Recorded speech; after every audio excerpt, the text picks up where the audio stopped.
lo primero que queremos decir desde Euskal Herria Bildu es que estamos convencidos y convencidas de que en la movilización de hoy y en sus demandas se encuentra representada una amplísima mayoría de la sociedad vasca. La mayoría política, sindical y social de este país se siente representada y ampara y respalda la demanda de esta movilización.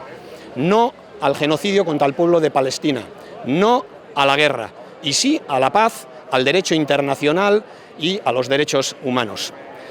Una vez más, pensamos que la respuesta que este pueblo, que Euskal Herria, está dando tanto al genocidio contra el pueblo de Palestina como a la extensión de la guerra está siendo ejemplar y es ciertamente motivo de orgullo.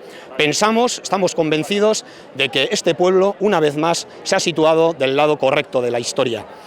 Hoy, en vísperas del aniversario del bombardeo de Guernica y en un aniversario tan especial como el de la revolución de los claveles de Portugal, este pueblo va a volver a enviar un mensaje claro y rotundo al mundo.